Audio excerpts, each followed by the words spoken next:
네, 이병철 로스쿨 형사법, 그중에 형법, 그중에 형법 총칙 강의 제1강. 예, 형법을 공부하면 맨 먼저 관심이 있어 하는 게 미필적 고의가 뭐냐, 미필적 고의, 인식이 있는 과실이 뭐냐, 이겁니다. 뭐 법에 대한 상식적인 책들 뭐 이런 거 보면 맨 처음에 나오는 게 아마 대부분 미필적 고의와 인식이 있는 과실. 이게 재밌거든요. 예. 결론적으로 이거는 하늘과 땅 차이입니다. 예. 무기징역을 살 수 있느냐, 예. 집행유예로 석방되느냐의 차이야. 살인이다 이런 경우에 미필적 고의가 인정되면 고의로 사람 죽인 거니까 무기징역도 살 수 있어요. 그러나 인식이 있는 과실이다. 이거는 과실범이야. 운전하다가 과실로 사람이 죽었다. 이런 경우는 자주 있잖아요. 그거는 과실치사. 그건 집행유예로 나옵니다. 보험 처리하면 되니까. 네. 뭐 교통사고로 하는 건 날 수 있고. 중과실이라든가 고의가 아니고 그냥 일반 과실이다 하면 그냥 과실치사, 업무상 과실치사. 그거는 100% 집행유예야. 보험 처리가 되고 합의가 되면. 네. 그런데 미필적 고의다 고의 이런 고의로 사람을 죽인 거야. 그러면 무기징역도 때릴 수 있어. 사형도 때릴 수 있어. 이게 하늘과 땅 차이죠. 그렇기 때문에 살인죄다 이런 경우에 그 피의자는 또는 피고인은 나는 미필적 고의도 아니고 그냥 있다면 과실이 있는 겁니다. 재판장이 인식이 있는 과실입니다. 그리고 변호인도 마찬가지로. 네, 거기에 정말로 목숨을 걸고 변론을 해야 됩니다. 이게 뭐냐? 뭐냐? 뭐 형법 책을 읽고 이해하려면 여러분들 아마 1년 내내 읽어도 이해가 안 되는 분들이 많을 거예요. 너무 어렵거든. 책에 써놓은 것. 그러나 지금 말씀드린 대로 이 개념은 현실적으로는 너무나 쉽게 이해가 되는 거다. 자, 좀 더 쉽게 얘기를 해볼까요? 미필적 고의는 고의범이에요. 고의로 사람을 죽였다. 살인죄. 뭔가 죄가 되려면 주관적인 구성요건 요소를 하는데 죽이겠다는 고의가 있어야 되잖아. 완전히 이 미친 사람이다. 이런 사람은 맨정신으로 하는 게 아니잖아요. 그런 사람은 죄가 안 됩니다. 그런 사람은 정신병원에 넣어서 이제 치료를 해야지. 네. 그래서 이 맨정신에 내가 저 사람을 확실히 죽일 거야. 총을 겨눠서 쏜다. 또는 계획적으로 어떤 범행 도구를 가지고 계획적인 살인을 저질렀다. 이런 거 매일같이 뉴스가 나오잖아요. 예. 그런 그 전형적인 고의는 확정적 고의라고 합니다. 확정적. 확실하게 이거는 고의가 있다. 확정적 고의. 이것은 뉴스에 많이 나오는 사건들이죠. 뭐 집단, 뭐 일가족, 뭐 어쩌고 저쩌고 뭐 이런 거. 전쟁 범죄, 어느 민족을 몰살시켰다 이런 것도 살인죄 중에서도 집단 살인죄지. 이거는 국제법적으로도 문제가 되는 겁니다. 이 제노사이드 금지 협약에 따라서.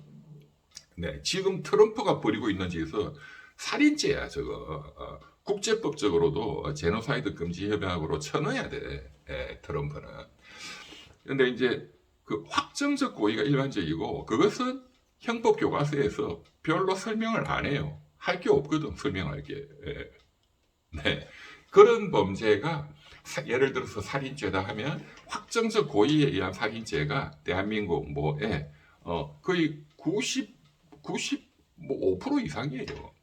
그렇지만 그건 학문적으로는 설명할 게 없어. 너무 당연하기 때문에. 재판할 것도 없어. 그런데 애매한 게 문제거든. 그게 판례가 중요하고 그거를 공부를 해야 돼. 거기서 변호사가 열심히 잘 변론하면 살인죄가 될 고의에 의한 살인죄, 무기징역 받을 사람이 업무상 과실치사죄 또는 무죄로 그냥 석방이 된다 이거야. 그렇죠? 엄청나게 중요한 겁니다. 여러분들한테도 닥칠 수 있는 겁니다. 여러분들 가족이 이 미필적 고의냐 인식 있는 과실이냐로 깜빵을 가느냐 집으로 오느냐를 언제든지 이게 닥칠 수 있는 일이다. 꼭 살인죄가 아니더라도 절도죄도 있고 다 모든 범죄에는 고의가 있어야 되는데 고의가 없으면 과실이 있느냐? 그런데 과실이 없다면 그건 아예 무죄다. 또는 과실범을 처벌하는 규정이 없다면 무죄다 이렇게 되는 거거든요. 그러니까 반드시 알아야 됩니다. 그리고 윤석열 김건희 재판에 이게 엄청난 또 쟁점이 됐습니다. 또 앞으로도 될 것이고 지금 윤석열 김건희 일당들은 나는 고의가 없었다. 내란을 일으킬 고의가 없었다. 설마 내란이라고 생각도 안 했다. 한덕수 국무총리 뭐 이런 사람들 다 그렇죠. 네. 내가 좀 과실은 있었던 것 같다. 그러나 과실 내란죄는 없거든 법에. 과실범은 법에 별도로 규정이 있어야 돼. 과실치사 이런 것처럼 내란죄는 과실 내란이라는 게 없어요. 그 처벌 안 해 무죄야. 뭐 명예훼손이다 인터넷에 과실 명예훼손 이런 거 없어요. 고의에 의한 명예훼손만 처벌하지 과실 명예훼손죄 이거는 법에 없어. 그러면 무죄야. 예. 그러니까 과실범을 처벌하는 거는 몇 개 안 됩니다. 굉장히 중요한 사람을 죽었다 과실이었다. 자동차 사고다 업무상 과실치사 상해 이렇게 불구가 됐다 이런 거 중요하잖아요. 그러면 과실치상 법에 과실죄를 처벌한다 이런 거는 별도로 조문이 있어야 됩니다. 없는 범죄가 거의 대부분이에요. 그러면 무죄야, 무죄. 이거 어마어마하게 중요한 거지. 자, 너무 쉬운 확정적 고의. 사람을 죽이려고 총을 준비해서 겨누어서 쐈다. 이거는 논란거리가 없지. 그런데 똑같이 총을 겨누어서 쐈는데 이게 미필적 고의냐? 그러면 역시 살인죄입니다. 그러나 형량이 떨어져. 무기징역이 아니고 징역 1년, 2년으로도 떨어져. 그런데 인식 있는 과실이다. 과실로 넘어오면 과실치사로 바뀌어. 그러면 집행유예야. 자, 총으로 쐈어요. 사람이 죽었다는 건 똑같아. 그런데 이 총으로 쏜 분이 우리가 이제 사냥하려면 허가를 받아서 하잖아요. 거기에 사람이 들어오면 안 되고 사람이 안 들어오는 또 그런 시기에 어느 일정한 구역에서 이제 꽁 사냥이나 이런 사냥 허가를 받아서 한단 말이에요. 사람이 죽을 수 있으니까. 다 허가를 받아서 법에 따라서 딱 했어. 저기 보니까 뭔가 동물이 지나가는 것 같아. 그래서 쏠라고 사람이라고는 생각도 안 하죠. 사람은 절대로 못 들어오는 지역이다. 또는 군사시설이다 이러면 더더욱이 일반인은 못 들어오죠. 쐈는데 사람이 맞았어. 알고 보니까 이 사람이 가을에 송이버섯 채취하는 또는 인삼, 산삼 이런 거 채취하는 굳이 이 금지구역인데 땅굴 파고 들어와가지고 거기서 돌아다니다가 맞아서 죽었어. 총을 쏜 사람은 사람을 죽인다는 고의가 전혀 없었죠. 저게 꽁이다. 샀습니다. 그러니까 허가도 받았고, 그러니까 합법적인 의사를 갖고 쐈는데 맞은 사람이 잘못한 거야. 이런 경우에 이 쏜 사람을 처벌할 수 있나요? 없지. 없지. 무죄예요, 무죄. 근데 이 사람이 쏠 때 아무리 이제 민간인이 못 들어오는 구역이라 하더라도 보니까 사람이라는 걸 눈으로 봤어. 그게 몰래 누가 들어올 수는 있으니까. 사람이라는 거를 눈으로 봤는데 이 사람이 맞나? 이게 사슴인가 사람인가? 헷갈려. 그런 경우가 있겠죠. 사람이라는 걸 명백히 보고 쏘면 그건 살인죄야. 그렇지. 그런데 사람의 모습이었던 것 같기도 한데 아니야. 여기는 사람은 못 들어와. 민간인은 사슴일 거야. 그래서 쐈어. 사람이면 만에 하나 사람이면 어떡하지? 에이, 사람일 리가 절대로 없어. 사슴이야. 하고 쐈는데 사람이야. 이런 경우는 과실이죠, 과실. 뭔가 사람이 들어올 수도 있다. 만에 하나 사람이면 어떡하지? 그렇지만 사람일 리는 없어. 내가 사람을 죽여서는 안 되지. 사슴일 거야. 사람일 리는 없을 거야. 그러나 사람일 가능성을 인지했어. 과실이 있는 거죠. 과실은 주의 의무 위반이에요. 이 쏘면 사람이 맞으면 죽는 거니까 굉장히 고도의 주의 업무를 기울여야 되겠죠. 허가받은 지역이라 하더라도 또 군인이라 하더라도 군사시설이라 하더라도 같은 또 군인이 또 지나가다가 맞을 수도 있고 그러니까 이렇게 그런 주의점으로 보도에 기울이지 않았다. 좀 더 살펴보고 해야 된다. 그래서 과실로 사람이 죽었다 하면 그건 과실치사죄가 됩니다. 과실치사. 고의로 죽인 건 아니지. 이런 게 인식 있는 과실이야. 인식 있는. 사람이 죽을 수도 있지 않을까? 인식이 있어, 이거 인식이. 그러나 고의는 아니야. 사람일 리는 없어. 그 사슴이 맞아. 내가 사람을 쏘지는 않지. 인식은 있었지만 그런 고의는 아니야. 인식 있는 과실이에요. 그러면 과실치사, 집행유예도 가능합니다. 합의가 되면 유족들하고. 그런데 쐈는데 쏘기 전에 사람인 것 같기도 한데 아니 여기 사람은 못 들어오는데 근데 들어올 수도 있잖아. 몰래. 에이 여기 뭐 보는 사람도 없는데 여기 저거 잡는 게 더 중요해. 어렵게 왔는데 혹 만에 하나 사람이면 어떻게? 어쩔 수 없지 뭐. 누가 알아? 뭐 이런 마음을 가졌다. 어쩔 수 없지 뭐. 그러니까 만약에 사람이면 어떻게? 죽으면 어떻게? 어쩔 수 없지 뭐. 이걸 감수하겠다. 용인한다. 이 나쁜 마음이잖아요. 이거는 처벌해야 되겠죠. 뭐 사람이 죽어도 어쩔 수 없지 뭐. 이게 미필적 고의예요. 사람을 딱 죽이겠다. 확정적 고의는 아니다. 사람이면 어떻게? 미필적. 죽었, 뭐 어쩔 수 없지 뭐. 이거 사냥하는 게 더 중요해. 사람을 죽여도 어쩔 수 없다는 고의가 있잖아요. 확정적 고의보다는 약하지. 형량은 약하겠지. 그러나 어쩔 수 없지. 이게 용인설이라고 합니다. 학설로 용인설. 그것을 용인하겠다. 어쩔 수 없지 뭐. 이게 대법원 판례입니다. 제가 이제 여러 학설들이 많이 있는데 뭐 그런 거 일일이 소개할 필요는 없고 필요할 때만 하고 대법원 판례를 중심으로 그게 법입니다. 어쩔 수 없지 뭐 쐈어. 보니까 사람이야. 이거는 처벌을 해야 돼. 무기징역 때릴 정도는 아니지만 확실히 계획적으로 죽인 건 아니니까. 그러나 사람이 죽어도 어쩔 수 없다. 이건 나쁜 놈이지. 살인죄야. 제목은 살인죄. 근데 따져보면 확정적 고의에 의한 살인죄는 아니고 미필적 고의에 의한 살인죄. 어쩔 수 없지 뭐 용인했다. 감수했다. 그게 아니고 사람이면 어떡하지? 아니야 절대 사람일 일은 없어. 여기는 절대 사람이 못 들어와. 내가 사람을 쏘면 안 되지. 사슴인 게 100% 명백해 라고 쐈는데 사람이야. 이거는 과실이죠. 사람일 수도 있어 라는 인식이 있는 과실이지. 완전한 과실보다는 좀 죄질이 나쁜 거죠. 사람일지도 몰라 하면은 쏘면 안 되지. 아예. 그래서 이거는 뭔가 처벌이 필요하다. 그래서 과실치사죄로 처벌합니다. 그 과실의 종류가 인식 있는 과실, 사람이 죽을 수도 있다는 인식이 있는 과실. 자, 미필적 고의와 인식이 있는 과실. 이게 얼마나 중요하냐 아시겠죠?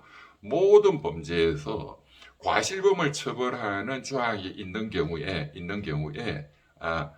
수사기관은 조사를 할 때 꼬셔. 이거 사람이 죽을 수도 있지 않을까요? 이 상황이? 예, 그럴 수도 있죠. 뭐 민간인이 몰래 들어올 수는 있죠. 그러면 수사관이 이렇게 물어요. 그러니까 그렇지만 들어올 리는 없다고 생각하셨겠죠. 예, 맞습니다, 수사관님. 근데 뭐 만에 하나 사람이 들어올 수도 있기는 있는데 가능성은 없지만 있기는 있는데 만약에 그런 일이 만약에 사람이라고 한다면 그럼 뭐 어쩔 수 없지 뭐 이런 생각을 하셨죠. 이렇게 꼬시는 거야. 사람이 들어올 리가 없지. 우리 선생님이 착한데 사람을 이라는 그 생각을 갖고 쏘지는 않죠. 그렇지만 만에 하나 사람이 몰래 들어왔다. 그런데 맞으면 어떡하지? 그런 생각을 하셨을 텐데. 예, 그런 생각이 뭐 있기는 있었죠. 뭐 자꾸 이제 유도를 하니까. 그래도 어쩔 수 없지. 뭐 그렇게 생각을 하신 거 아닌가요? 이거 괜찮아요. 이거 뭐 아무것도 아니에요. 하면 예, 그런 생각 했던 것 같아요. 하면은 그거는 바로 살인자가 되는 거야. 미필적 고의가 그만큼 그래서 중요한 겁니다. 수사기관은 그렇게 꼬시거든. 유도신문처럼. 그래서 유능한 변호인이 있어야 돼. 예. 변호사나 판검사들도 본인이 범죄에 걸리면 정신이 혼미하다고 하더라고. 그거는 진정한 프로가 아니지. 지 앞가림도 못하는 게 무슨 프로야. 근데 어쨌든 뭐 그만큼 조사를 받게 되면 사람이 정신적으로 이렇게 아주 명쾌한 판단을 하기가 어렵거든요. 또 전문가가 아니니까 전문가가 덫을 걸어놓고 쫙 그렇게 유도를 하면 들어갈 수밖에 없는 거야. 네. 그래서 변호인의 조력을 받을 권리라는 건 헌법적 기본권이다 이거. 이거는 무조건 100%다 보장을 해줘야 돼. 무기 대등의 원칙.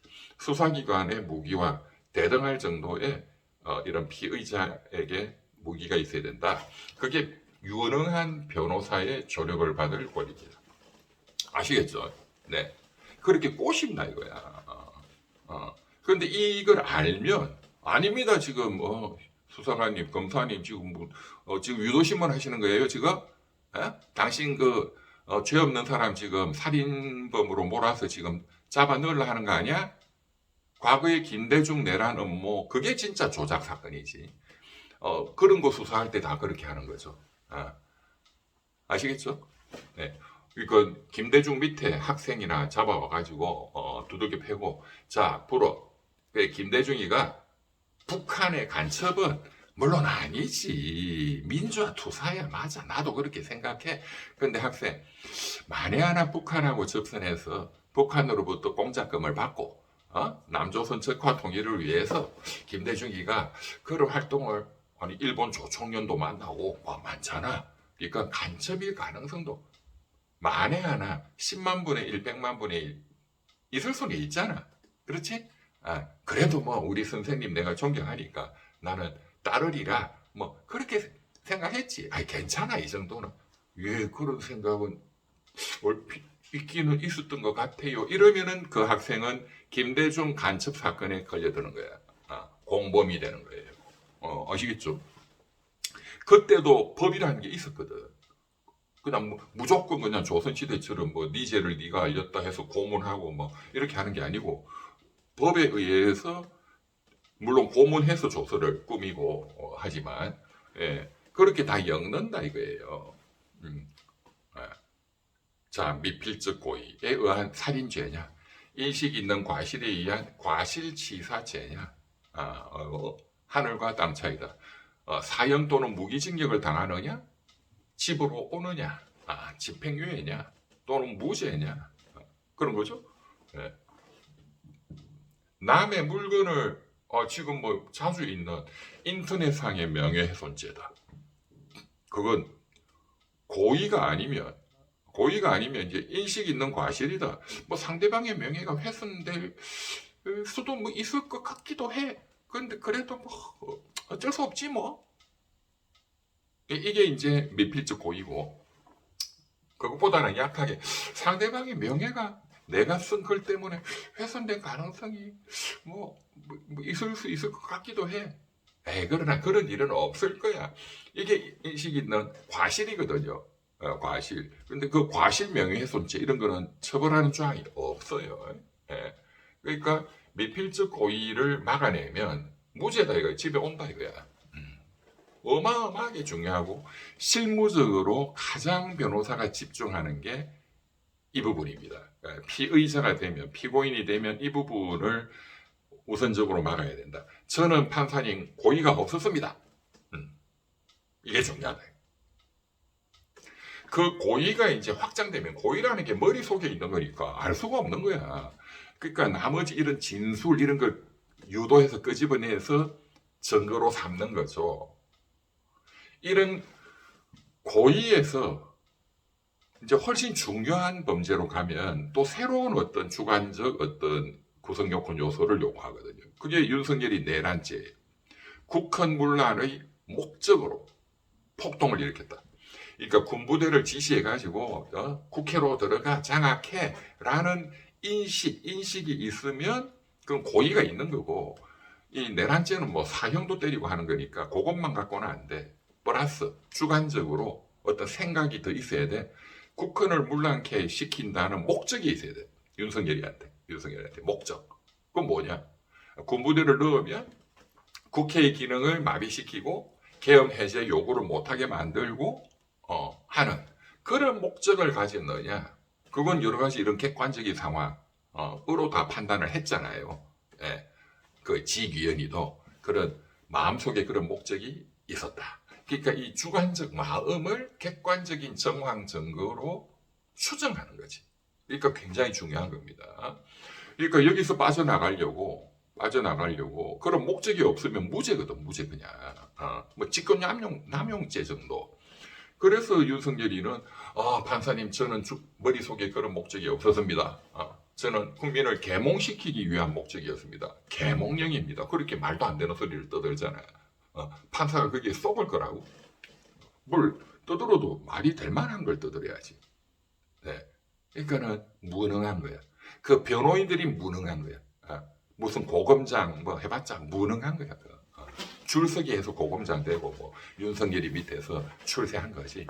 민주당에 제가 보면 법조인 출신 국회의원들 그런 사람들이 대부분이에요.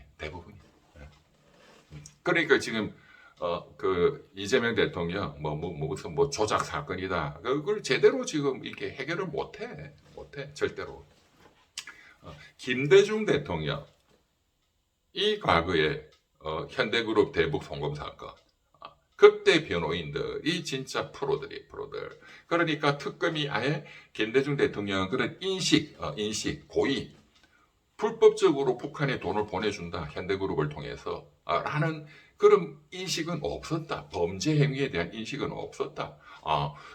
남북 정상회담을 위해서 또 현대그룹이 북한 사업을 위해서 여러 가지 그런 자금 지원도 하고 한다는 개괄적 보고는 받았지만 불법적인 외국환 거래법을 위반해가지고 자금을 보낸다라는 그 고의 인식은 없었다 이거야. 없었다.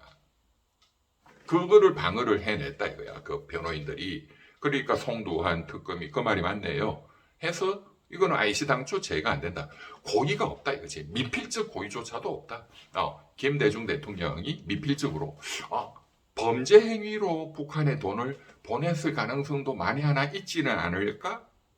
그 다음에 그렇다 하더라도 내가 정상회담에서 노벨 평화상 받는 게 더 중요하니까 뭐 용인 어쩔 수 없지 뭐라고 판단했느냐? 그런 어떤 증거가 없다.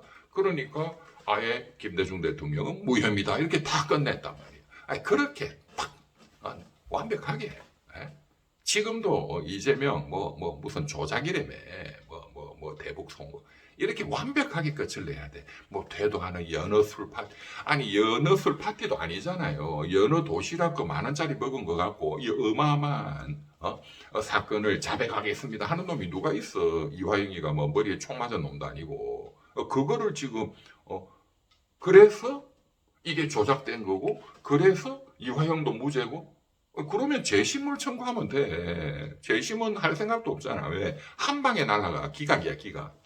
그래서 이재명 대통령 1심에 있는 게 기소가 잘못됐으니까 공소를 취소해달라? 말이 안 되는 거야. 이런 질문들 많이 하시래요. 그러면 연어술 파티 그렇게 이제 회유하고, 그렇게 수사를 그렇게 불법적으로, 했다. 이런 게 이제 드러났다. 드러난 것도 아니야, 지금. 드러나면, 제가 박상경이를, 변론할 필요는 없으니까, 드러날 가능성은 있겠죠. 그러니까 수사 자체가 불법적인 게 있었다. 어떤 협박이 있었다. 라고 한다면, 변호사님 그거는 덮어줘야 됩니까? 누가 덮어주래? 그거는 그거대로 처벌을 하면 되는 거야. 그거는 직권남용죄다 하면 직권남용죄로 처벌하면 되는 거고 가족 사진 보여줬다며 그 협박죄다 하면 협박죄로 처벌하면 되는 거야. 강요죄다. 폭행 또는 협박으로 의무 없는 진술을 하게 했다 하면 그 강요죄에 해당할 수도 있거든. 강요죄로 그 검사를 처벌하면 되는 거야. 그것 때문에 이 범죄가 조작된 건 아니잖아. 그러면은 공소 취소는 불가능한 거야. 그래서 현재 정성호 법무부 장관, 구자현 검찰총장 권한대행 이런 놈들이 아무것도 안 하고 도망 다니는 거예요. 이거를 하게 되면 공소 취소의 법적 근거와 증거가 아직 안 나왔는데 했다 하면 이게 100% 직권남용이 되고 징역 5년 이하, 직권을 남용하여 의무 없는 일을 하게 했다. 그 공판검사한테 공소 취소시켜. 직권남용죄 징역 5년 이하. 지금은 법의곡제가 되는 거죠. 그런 의도를 가지고 특정인의 이익을 위해서 어떤 의도를 가지고 법을 없는 걸 있게, 있는 걸 없게 만들어 그래서 근거가 없는데 공소 취소해. 그러니까 과거의 직권남용죄가 법의 곡제로 들어와 있는 거예요. 어떤 의도, 그런 목적을 가지고 직권남용을 하면 10년 이하 때린다 이거야. 징역 최대 10년. 그게 법의 곡제야. 그러니까 정성호하고 구자현 총장 대행이 안 하는 거지. 그러니까 민주당에서는 이거 조바심이 난 여기서 하는 게 정상이거든요. 그리고 이재명 대통령의 부하들이잖아. 안 하면 뭐가지 쳐. 하겠다는 사람을 검찰총장 시켜. 그거는 또 왜 못해? 인사권을 그렇게 이상하게 하면은 이재명 대통령도 법의 곡제구나라는 의심을 받을 수 있잖아요. 나중에 이것 때문에 이재명 대통령도 또 법의 곡제로 걸려들 수가 있어. 그러니까 지금 인사권 행사도 못하는 거야 지금. 그러니까 이제 민주당은 어떻게 해야 되지? 또 뭐 특검을 만든다 이러고 있는 거야. 근데 그렇게 하면은 죽는다 이거지. 제가 지금 형법 총칙 고의 주관적인 머리에 든 주관적 요소 고의 인식이 있는 과실이 아니고 미필적 고의냐 이제 이런 걸 설명하고 있는 거예요. 또 더 나아가서 내란 사범은 국헌문란의 목적이라는 이렇게 머릿속에 그런 인식이 있어야 된다. 그만큼 중요한 거예요. 윤석열이가 사형 무기냐 무죄냐의 문제이고 계몽령이다 그 맞습니다 하면 무죄가 되겠지. 뭐 직권남용 정도. 이재명 대통령도 마찬가지야. 지금 그 정도로 죽고 살고의 문제다. 미필적 고의와 인식이 있는 과실. 내일 모레 화요일 날 오후 3시에 그 김건희에 대한 항소심 빨리 끝났죠. 한 석 달 해서 빨리 끝낸다. 항소심에서 선고가 있습니다. 1심에서 우인성 판사가 도이치모터스 주가 조작 무죄, 명태균 무료 그 여론조사 무죄, 통일교한테 뭐 목걸이 받았다, 뭐 3차례 받은 거 하나는 무죄, 2개만 인정해서 징역 1년 8개월, 특검은 15년 구형했다. 그게 이제 항소심에서 화요일 날 다시 선고가 나죠. 저는 뭐 이 도이치모터스는 유죄가 날 거라고 확신합니다. 항소심 재판부는. 명태균은 모르겠어요. 그거는 여전히 무죄 날 가능성도 있지 않을까. 그러나 도이치모터스가 제일 중요합니다. 도이치모터스는 지난 10년간 이 재판은 국민들이 다 봤어. 증거들을. 녹취록도 다 들었고. 김건희가 무죄일 수가 없어. 근데 여기서 우인성 판사가 김건희 무죄다라고 때린 법리적인 근거가 오늘 제가 강의해드린 미필적 고의도 없었다는 거예요. 이거는 자본시장법이거든. 이 주가조작법은.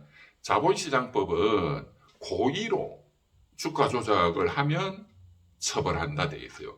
과실로 주가조작 이건 없습니다. 그러니까 과실은 무죄인 거야. 우인성이가 뭐라고 했냐? 김건희 피고인이 자신의 계좌를 그 주가조작범들 권오수 등등에게 자신의 계좌를 줬다. 이런 거를 가지고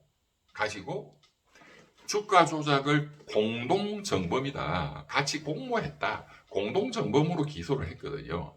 공동정범이 되려면 같이 업무를 나누자. 기능적 행위집에 같이 주가조작해서 해먹자. 그런 공동가공 의사. 이게 이제 고의죠, 고의. 그런 고의 인식이 있어야 되는데 김건희가 확실하게 막 작전 짜자. 이 확정적 고의는 없다. 그러면 미필적 고의는 있느냐 이걸 봐야 되겠죠. 이게 주가 조작 이 사람들 권오수 이 주가 조작범들 나쁜 놈들 아니야? 그런 인식은 있었는데 그래도 어쩔 수 없어. 뭐 내가 돈 벌잖아. 그게 뭔 문제야. 그렇게 되면 미필적 고의가 되는 거예요. 용인했다 이거지. 저자들이 주가 조작범 아니야? 이건 괜찮아 이러면 미필적 고의가 인정이 되고 주가 조작범의 공동정범이 된다. 근데 특검이 제시한 증거들을 보니까 저 사람들이 주가 조작 그래도 괜찮아 라는 증거가 없다. 그래서 무죄다 이렇게 내린 거예요. 과실범은 처벌조항이 없으니까. 증거가 없긴 왜 없어. 너무 말도 안 되는 수익금을 40%를 배분해서 준다든가 수많은 녹취록과 이런 게 있잖아요. 최소한 여기에 가담했다는 거는 있잖아요. 예. 그래서 이 주가 조작 사건은 굉장히 어렵기 때문에 검사가 기소를 할 때 그냥 딱 매뉴얼이 있어. 첫째, 주의적으로는 공동정범입니다. 김건희 말고도 주가 조작범. 그게 인정이 안 되면 둘째, 예비적으로 방조범입니다. 이거는 최소한 처벌이 돼야 됩니다. 방조범은 주인공으로 가담한 게 아니고 주인공은 권오수 이자들이고 주범. 방조는 조금 그 범행을 좀 도와줬다. 처음부터 공모한 건 아니고 좀 도와줬다. 그게 내 계좌 이거 쓰세요. 주가 조작에. 내 돈도 있는데 요거 갖고 시드머니로 쓰세요. 좀 도와줬다. 주범보다는 형량이 낮죠. 이걸 방조범이라 합니다. 네, 방조범도 내가 이렇게 한다는 인식 고의가 있어야지. 근데 객관적인 증거를 보니까 처음부터 막 작전 짜고 이건 아니야. 공동정범은 아니야. 그러나 이 보니까 방조범은 되겠네. 그러면 예비적으로 방조로 처벌해 주세요. 이렇게 공소장을 냅니다. 그냥 매뉴얼이야. 그런데 이 특검, 김건희 특검, 민중기 특검 이 무식해가지고 저는 고의적으로 뺀 거라고 또 의심도 가고 방조범을 공소장에서 뺀 거야. 그러니까 위인성 판사가 방조범은 해당할 것 같다. 그런 미필적 고의는 인정이 된다. 이거 주가 조작범 아니야? 그렇지만 내가 돈 버는 게 중요하지 그거는 상관없어. 용인해. 내 계좌 주지 이러면은 미필적 고의잖아요. 방조범. 이거는 인정이 되는 것 같다. 그러나 민중기 특검이 그거를 공소장 변경해서 이거를 안 썼으니까 무죄다 이렇게 갔단 말이야. 무죄다. 이때 형사소송법은 방조범으로 반드시 처벌을 해야 되기 때문에 판사가 공소장 변경하시오 이렇게 요구하여야 한다 돼 있습니다. 형사소송법에. 그러니까 안 했어. 직무유기죄지. 그래서 무죄 때려서 직권남용죄지. 그래서 제가 우인성 판사를 바로 고발을 했죠. 근데 공수처가 수사도 안 하고 있어. 공수처 이거 때려잡아야 돼. 이재명 대통령 왜 공수처장을 올바른 사람을 임명을 안 하죠? 그 검사들 전부 이자들이 최혜병 특검에 지금 기소돼가지고 재판도 받고 있잖아. 일반 공무원이면 당장 모가지 잘랐어.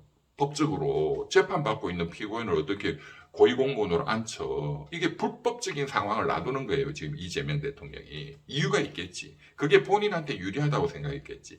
굉장히 훌륭한 공수처장이 들어서면 권력의 목을 칠 수가 있거든. 민주당도 그냥. 그걸 안 하려는 거야. 저는 그렇게 해석할 수밖에 없어. 김어준의 그 뉴스공장에서 제가 우인성 판사를 지난 1월달 무죄 판결 때리자 바로 제가 고발해가지고 그 뉴스공장에서 이제 이병철 변호사 인터뷰한 내용입니다. 네, 예, 그런 내용이고 이 우인성 판사가 어쨌든 결론은 지금 제가 강의가 미필적 고의죠. 네, 주가 조작, 자본시장법 위반, 주가 조작의 방조범은 인정이 된다. 근데 그를 방조범도 미필적 고의가 있어야 된다. 그리고 우선은 특검이 기소한 건 공동정범이다. 김건희가 완전히 처음부터 공모해가지고 이런 어떤 고의, 그 다음에 미필적 고의가 인정이 돼야 되는데 처음부터 막 공모했다는 미필적 고의를 도저히 증거로 인정할 수가 없다 이렇게 봤단 말이야. 여기 밑줄, 우인성, 미필적 고의를 인정하기 어렵다.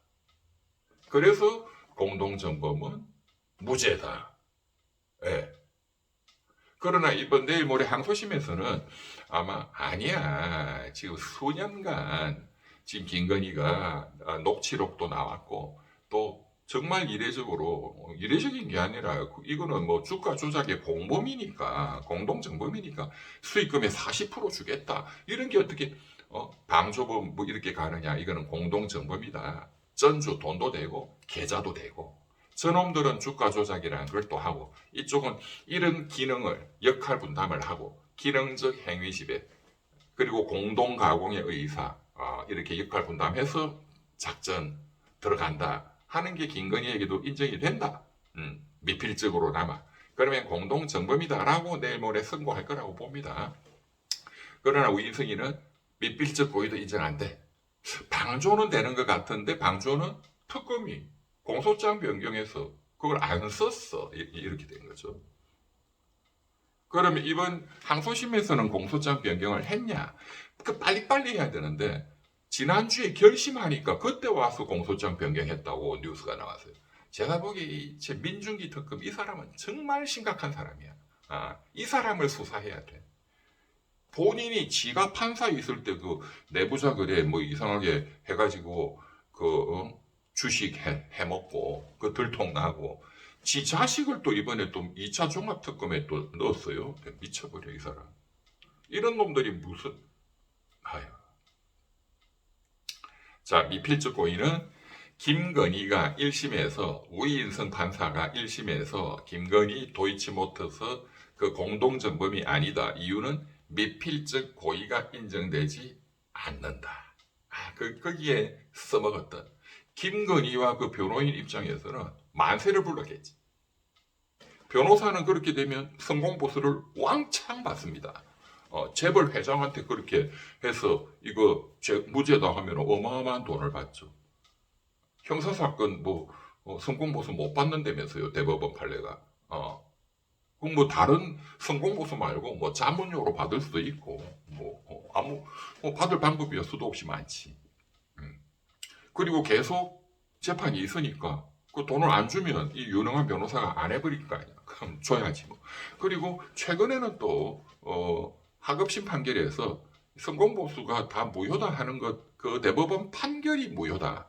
라는 하급심 판결도 나 있어요.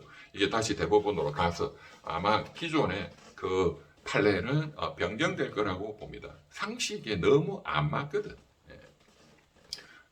그리고 더 탈법적인 것만 더 조장되고 뭐 김앤장이나 이런 또 이런 컨대는 그거 무효라 해서 종전에 성공보수를 10억 원을 받았다. 그걸 못 받느냐? 그것보다 더 많이 받아 챙깁니다. 착수금을 더 많이 받고 타임차지 시간당 자문료를 더 많이 세게 올리고 아무 의미가 없는 오히려 힘 약한 변호사들한테만 돈을 못 받게 만들고 그러면 힘 없는 변호사들은 형사사건 무죄 받았는데 그 나쁜 피고인들이 돈 안 줘. 이건 무효라며. 그런 나쁜 놈들만 생기고 힘 약한 변호사들만 거지 되는 거야. 그러니까 그런 판례는 바뀌어야 된다. 어쨌든 지금 제가 미필적 고의에 대해서 설명을 드렸습니다. 재밌죠? 마지막 한 가지. 윤석열이가 의료 대란을 일으켰잖아요. 그래서 최소한 10,000수천 명의 그 중환자들 빨리 그 응급실과 또 수술을 받았으면 충분히 살 수 있었던 환자들이 회피 가능 사망자라고 하죠. 사망을 회피할 수 있었는데 억울하게 죽은 환자들이 공식적인 그 보고서에 할 때 윤석열 의료대란 1년 반 정도 지금 이제 정권이 바뀌었으니까 한 10,000수천 명이 돌아가셨어요. 그 윤석열이가 일으킨 거잖아. 사람이 죽었다. 살인죄가 될 수 있잖아요. 그러면 윤석열이는 그 의료 대란이 나고 난리쳤을 때 빨리 이거 의대 정원 2,000명 포기하겠다. 전공의들 다 또 복귀하라. 이런 조치를 안 했잖아. 그때 수많은 사람들이 죽어나간다. 전 언론이 한 달, 2달 난리를 쳤잖아. 응급실 뺑뺑이, 수술실 마비. 그 죽는 거 보고도 아무런 조치를 안 취했잖아. 한덕수 국무총리 그때, 조규용 복지부 장관, 박민수 복지부 차관, 이자들. 그래서 제가 이자들을 내란 특검에 이것은 내란의 그 일환으로 벌어진 것이고 이렇게 국민들이 죽어도 상관없어. 박민수 차관 그 자는 뭐 카데바가 없으면은 외국에서 시체를 수입해 오면 된다. 치료를 못 받으면 자기가 지 돈으로 전세기 띄워서 외국에서 치료받게 해주겠다. 그런 개소리 해놓고 관동대 의대인가 어디 또 무슨 교수로 뭐 들어간다? 관동대 의대인가 뭔가 그 학장이나 총장은 머리가 빈 사람이야? 이게 그 수많은 환자들이 죽을 수 있다. 뭐 어쩔 수 없지 뭐. 이거 내가 후퇴하면은 내 지지율이 폭락해? 이게 용인한 거잖아. 이게 뭐예요? 무슨 고의예요? 미필적 고의야. 미필적 고의에 의한 살인죄를 한 명이 아니고 최소한 만 수천 명을 죽였다 이거야. 누가? 윤석열이와 그 복지부 장차관 한덕수가 집단 살인죄죠. 이거는 국제법적으로도 금지하고 있는 제노사이드 집단 학살, 제노사이드 금지 국제법에도 위반되는 겁니다. 이거는 국제형사재판소에서 이거 사형시켜야 돼. 그렇죠? 그러니까 우리 국내법으로 하면은 그냥 살인죄지. 집단 살인. 뭐 일가족 살인 이런 거 어쩌다가 있는 것처럼 이거는 뭐 그거하고는 비교가 안 되는 정도의 만 수천 명을 죽였으니까 6.25 전쟁 이후에 벌어진 최대 정부가 일으킨 살인 사건입니다. 그래서 제가 조은석 내란 특검에게 작년에 이거 집단 살인죄로 처단해달라. 무조건 이거는 사형이지. 그랬더니 조은석 내란 특검 다 끝나고 나서 저한테 연락 온 게 죄가 안 됩니다. 내 미친놈이. 그러니까 내란 특검 조은석이나 김건희 특검 민중기나 최혜병 특검 이명헌이나 똑같은 놈들이야. 이명헌이는 뭐 그거는 뭐 무식 무능이고 그냥 군법무관 출신. 11명 구속영장 청구해서 1명 구속 나왔어. 그거는 아예 그냥 기본이 안 돼 있는 군법무관 출신들은 안 돼. 예. 군법무관 출신 중에 뭐 훌륭한 분도 제가 한두 분 보기는 봤지만 이거는 실력이 안 돼. 이런 엄청난 사건을 할. 조은석 내란 특검이나 민중기 김건희 특검은 실력은 있어. 그런데 일부러 안 한 걸로 추정할 수밖에 없죠. 이런 엄청난 거를 죄가 안 돼? 이때 언론 보도를 한번 볼까요?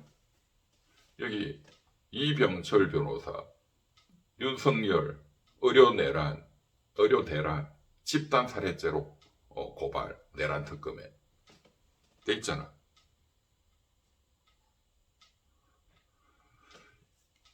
경향TV에서도 이병철 변호사, 미필적 고의, 제가 지금 미필적 고의를 강의하고 있으니까 미필적 고의에 의한 집단 살인죄다. 환자들이 죽어나가? 뭐 어쩔 수 없지 뭐. 내가 정치적으로 이익을 보는 게 중요하지. 내가 여기서 중단하면 내 꼴이 뭐야? 뭐 어쩔 수 없지 죽어도. 이게 미필적 고의잖아. 딱 부러지죠. 그러니까 여러분들이 지금 오늘 미필적 고의에 대한 이병철 로스쿨의 형법 총론 강의를 듣고 나서 이제 이런 김건희 도이치모터스 사건이나 우인성 판사의 무죄 판결이나 조은석 내란 특검이 그 집단 살인죄가 안 된다라고 한 거나 이걸 다시 보면 여러분 스스로가 판단이 되잖아. 그리고 김대중 대통령 때 현대가 그 북한에 돈을 보냈다. 거기에 대해서 김대중 대통령, 박지원 그 장관과 현대그룹이 불법적으로 송금한다는 건 당연히 알아서 처벌을 받았고 박지원 장관은 김대중 대통령은 그런 불법적으로 돈을 보낸다는 인식, 이 고의, 또 미필적 고의도 없었다 이거야. 그러니까 그 특검이 그 당시에 아예 무혐의다. 그러면 이재명 대통령도 대북 송금, 내가 불법적으로 이화영이가 쌍방울 하고 뭘 외국한 거래법 위반 뭐 이렇게 돈을 보내는 거 그걸 내가 알 수가 없다 일일이. 그러나 전체적인 어떤 지원이 있어야 되고 또 북한이 너무 어려우니까 그런 정도의 개괄적 보고는 받았다. 김대중 대통령처럼 이것을 입증해내면 그는 게임 끝나는 거야. 깨끗하게. 무혐의지. 그런데 공소 취소가 돼 있으니 이 공소는 잘못된 것이다. 참 기소가 돼 있으니 기소가 잘못된 것이다. 그래서 이 기소 자체를 취소한다. 이게 공소 취소단 말이야. 공소 취소를 누가 맨 먼저 얘기했어요? 민주당 국회의원들 공소 취소라는 단어도 몰랐어. 제가 작년 6월 3일 대통령 선거 전날부터 선거 당일날 그 다음날부터 수십 차례 이재명 대통령이 당선됐으니 이제 5년 동안 이 전국의 가장 심각한 불안 요인은 또 이재명 대통령 개인의 가장 위험 요인은 이 사법 리스크, 특히 대북 송금 사건과 대장동, 백현동, 위례신도시, 서남 FC를 제거하는 거다. 다행히 이게 1심에 있기 때문에 제거하는 방법은 공소 취소라는 게 있다. 그러나 이것을 잘못하면 본인이 더 죽게 될 것이다. 제가 뭐 수십 번 얘기했죠. 공소 취소의 저작권자는 이병철 변호사야. 아무도 몰랐어. 공소 취소라는 게 뭔지도. 그 유튜브에 나오는 시시껄렁한 그 변호사들 뭘 알아 알기는.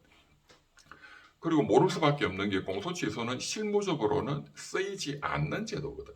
검사가 기소해놓고 기소 잘못됐습니다. 기소를 취소합니다. 이런 경우는 없거든.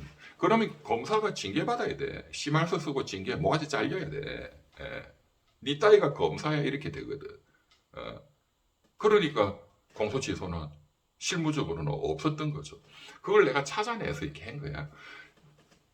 만약에 지금처럼 무리하게 법적 근거 없이 공소 취소를 어느 공판검사 협박해가지고 뭐 지금 공판검사도 안 하거든. 그러니까는 2차 종합특검이 하든 또 어떤 놈 시켜가지고 네 특검 해라. 네 뭐 장관 시켜줄게 꼬셔서 그쪽이 공소 취소도 할 수 있다고 막 법도 만들어. 그거 다 위헌이야. 형사소송법에 있는 대로 해야지. 법이 마음에 안 든다고 뭐 다른 식으로 법을 만들면 그건 100% 위헌이지. 그렇게 해서 그쪽에서 공소 취소를 한다 쳐. 그럼 100% 법 왜곡죄예요. 징역 10년짜리야. 그것을 지시한, 만든 민주당 특위 국회의원들 전부 법 왜곡죄로 나중에 징역 10년 깜빵 가야 돼. 만약에 청와대에서 시켰다는 게 나오면 이재명 청와대도 법 왜곡죄 10년짜리를 맞게 돼 있어. 그러니까 이거는 어마어마한 핵폭탄이. 잘못 건드리면 자폭이야, 자폭. 어이구, 이병철 이건 뭔데? 또 뭐 욕하고 싶지. 해보라니까. 이재명 대통령이 죽음의 길로 들어가게 되어 있습니다. 형사재판 5개에서 훨씬 더 센 형을 받게 되어 있어. 죄질이 나쁘거든. 이 재판을 없애버리려고. 이건 어떤 대통령도 시도하지 않았어요. 대한민국에서. 이 김대중 대통령 재임 기간에 그 20년 전에 사형 선고 받은 내란 업무 조작된 사건, 그걸 재심해서 무죄를 받고 하는 거 아무도 욕할 사람 없는데도 내가 대통령이 있을 때 그걸 해서는 안 된다. 내가 퇴임한 이후에 하겠다. 해서 퇴임하시고 재심으로 무죄를 받았죠.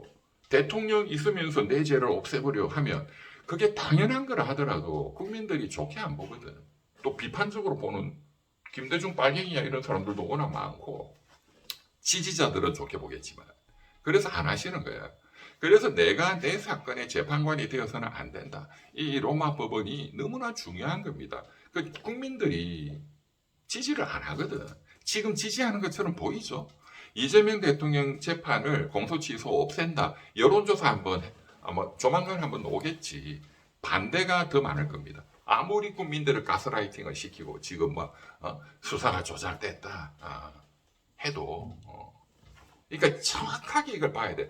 그러려면 여러분들이 똑똑해야 돼. 이재명을 지지하는 거는 저는 좋아요. 그러면 이재명 대통령이 안전하게 되려면 여러분들이 똑똑해야 안전하게 된다. 여러분들이 노예처럼 가스라이팅 다 하고 만세 민주당 잘한다 만세 하면 여러분들이야 뭐 나중에 감옥서 갈 일이 없지. 그러나 민주당 이재명 대통령이 감옥서를 가게 돼. 여러분들 때문에. 그걸 똑바로 아시라 이거야. 아시겠습니까? 홍위병들이 그렇게 으쌰으쌰 사람 때려 죽이고 부모 때려 죽이고 선생님 때려 죽이고 난리 쳐가지고 그 홍위병들 살아서 집으로 갔지만 그 선동했던 모택동이 그 부인 강청 4인방을 전부 처형당했어. 그러니까 여러분들은 뭐 집에서 잘 살겠지만 그것을 만들어낸 민주당 서영교 그리고 이재명 대통령이 법왜곡죄로 10년 받을 그만큼 위험한 사건이다. 이거 지금 하는 짓이 이병철 변호사님이 딱 가르쳐 주는 대로 김대중 대통령 때의 그 선례 그 판례대로 하면 되는데 안전한 길이 있는데 공소를 취소시키는 그리고 공소 취소의 길이 있다는 걸 가르쳐 준 것도 유병철 변호사님이 가르쳐 줬잖아. 그러면 가르쳐 준 선생님 시키는 대로 해야지. 뭔 어중이 떠중이들이 갑자기 기어 나와가지고 그런다고 이재명 대통령이 잘 되면 내 다행이야. 그러기를 바래. 그런데 이재명 대통령 공소 취소를 시키는 배보인 모임 그 미친 짓 하다가 국민들이 조롱하니까 쑥 들어가가지고 이제는 윤석열 뭐 조작 기소 어쩌고 저쩌고 아유 한심한 거야. 미필적 고의에 대해서 말씀을 드렸는데 이게 지금 대한민국의 전국을 좌지우지하는 이 엄청난 이 사건들의 핵심적 개념이 범죄를 저지를 때 이 머릿속에 그 고의가 있느냐, 조금 완화된 약한 고의, 미필적 고의가 있느냐, 이게 그만큼 중요한 것이다. 예, 오늘 제1강 미필적 고의를 말씀드렸습니다. 오늘 강의를 듣고 와 재밌다. 법학이 재밌구나. 이 이병철 변호사님 로스쿨 정말 열심히 듣고 배워야 되겠다라는 생각이 드시는 분들은 대한민국의 주인이야. 그분들은 부자가 될 겁니다. 그런데 아이고 지겨워. 그런 사람들은 평생 그렇게 살아. 감사합니다.